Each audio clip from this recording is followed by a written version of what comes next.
కృష్ణా జిల్లా గుడ్లవల్లేరు ఎస్ఆర్జీఈసీ కళాశాలలోని బాలికల వసతి గృహంలో రహస్య కెమెరాలున్నట్లు జరిగిన ప్రచారంపై వాస్తవాలను నిగ్గు తేల్చేందుకు పోలీసులు దర్యాప్తు కొనసాగిస్తున్నారు. ఈ వ్యవహారం తేల్చే వరకు వసతి గృహంలోకి వెళ్లలేమని కళాశాల ముందు విద్యార్థినులు ఆందోళనకు దిగడంతో ఉద్రిక్తత నెలకొంది. సీఎం చంద్రబాబు ఆదేశాలతో మంత్రి కొల్లు రవీంద్ర, జిల్లా కలెక్టర్, ఎస్పీ కళాశాలకు చేరుకుని విద్యార్థినులతో చర్చించారు. ఘటనపై విచారణకు గుడివాడ సీసీఎస్ సీఐ నేతృత్వంలో కమిటీ వేశారు. హాస్టళ్లలో తనిఖీలు చేసిన విచారణ కమిటీ విద్యార్థినుల నుంచి వివరాలు సేకరించి ప్రాథమిక నివేదికను ప్రభుత్వానికి సమర్పించింది. కృష్ణా జిల్లా గుడ్లవల్లేరు ఇంజనీరింగ్ కళాశాల బాలికల వసతి గృహంలోని స్నానాల గదుల్లో రహస్య కెమెరాలు పెట్టి వీడియోలు చిత్రీకరిస్తున్నారంటూ జరిగిన ప్రచారంతో కలకలం రేగింది. 3 రోజుల కిందట కొంతమంది విద్యార్థినులు ఇదే అనుమానంతో వార్డెన్ పద్మావతికి ఫిర్యాదు చేశారు. ఆమె విద్యార్థినులపైనే కేకలు వేయడంతో వారంతా మౌనంగా ఉన్నారు. ఈ వ్యవహారంపై విద్యార్థుల్లో ప్రచారం జరిగి బయటకు పొక్కి సామాజిక మాధ్యమాల్లో వైరల్ అయింది. గురువారం కొందరు విద్యార్థులు కళాశాల పర్యవేక్షణాధికారికి ఫిర్యాదు చేశారు. ఇంజనీరింగ్ విద్యార్థి అదే కళాశాలలో మరో విద్యార్థిని ప్రేమలో ఉన్నారని, వారి ద్వారా విషయం తెలిసిందని చెప్పారు. దీంతో ఆ పర్యవేక్షణాధికారి వారిద్దరినీ పిలిచి వారి ఫోన్లను పరిశీలించి చిన్న విషయంగా తీసుకుని పంపించివేశారు. దీనిపై కలత చెందిన విద్యార్థినులు గురువారం రాత్రి 10 గంటలకు వసతి గృహం నుంచి బయటకు వచ్చి ఆందోళనకు దిగారు.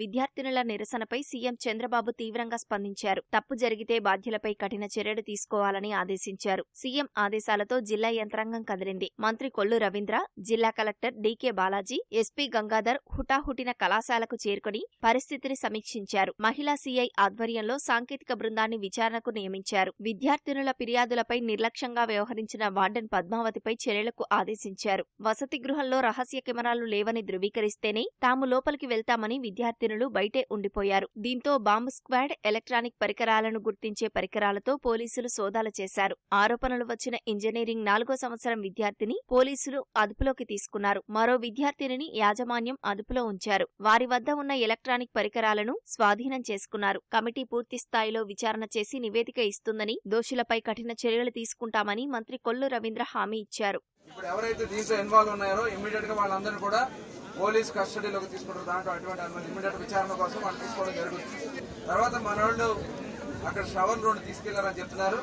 దాని మీద కూడా ఇప్పుడు ఇమీడియట్ గా ఆల్రెడీ ఒక టీం వేశారు. ఐటీకి సంబంధించినటువంటి పోలీస్ డిపార్ట్మెంట్ లో ఉన్న వేయడం జరిగింది. వాళ్ళని ఇమీడియట్ గా అవసరమైతే లోపల పంపించి ఎవరైతే ఓడదీశారన్నారో మనకి తెలిసిపోతాయి. ఓడదీస్తే అక్కడ మనకి ఎంటీగా పైప్ కనపడుతుంది. కాబట్టి ఇమీడియట్ గా అన్ని చెక్ చేయమని నోటలు అన్ని కూడా ఎస్పీ గారు వెళ్ళి దగ్గరుండి వాళ్ళ టీం వెళ్ళి చెక్ చేయడం జరుగుతుంది. అవన్నీ కూడా నోట్ చేస్తారు. మీరు కూడా 10 మందిని ఇస్తే వాళ్ళందరూ కూడా ప్రతి రూమ్ దానికి ఎక్విప్మెంట్ కూడా తీసుకొచ్చారు. ఏ ఎక్విప్మెంట్? ఎన్ఎల్జేడీ అనే ఎక్విప్మెంట్ కూడా తీసుకొచ్చారంట. ఎందుకంటే ఎక్కడైనా గ్యాప్స్ ఉన్నటువంటి స్పాట్స్ ఉంటే దాంట్లో ఏముంది అనేది కూడా అది ఐడెంటిఫై చేస్తారు. దాంతోపాటు మీకు విచారణ చేయడానికి మనకి ఒక డిపార్ట్మెంట్ మన కలెక్టర్ గారు ఇక్కడ పెట్టడం జరుగుతుంది. మీరు ఎవరన్నా ఏదైనా ఇన్ఫర్మేషన్ ఇవ్వాలంటే ఇవ్వండి. మీరు ఇచ్చినటువంటి సమాచారం ఎవరిచ్చారు ఏంటనేది కూడా మొత్తం గోప్యంగా ఉంటుంది. కళాశాలలో ఇలాంటి ఘటన అత్యంత బాధాకరమని మహిళా కమిషన్ చైర్పర్సన్ గజ్జల వెంకటలక్ష్మి అన్నారు. అన్ని కోణాల్లోనూ విచారణ చేసినట్లు చెప్పారు. ఆందోళనల దృష్ట్యా విద్యార్థులపై ఎలాంటి ప్రతీకార చర్యలకు పాల్పడవద్దని యాజమాన్యానికి ప్రజాప్రతినిధులు స్పష్టం చేశారు. ఉమెన్ కమిషన్ సుమోటోగా స్వీకరించింది.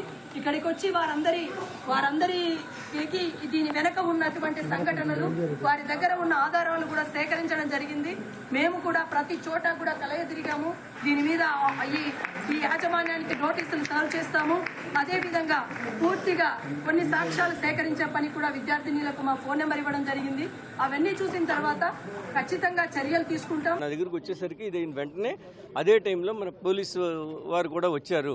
వచ్చిన దాని తర్వాత పిల్లలందరికీ నచ్చజెప్పేటటువంటి ప్రయత్నంలో అమ్మ మనం సాల్వ్ చేద్దాం, ఇంత ఖచ్చితంగా దీని మీద ఇన్వెస్టిగేషన్ చేసి ఏ రకమైనటువంటి బయాస్ లేకుండా కంపల్సరీగా ఇన్వెస్టిగేషన్ చేసి ఎవరు తప్పు అయితే వాళ్ళ మీద మనం చర్య తీసుకోవడం అనేది ఉంటుంది.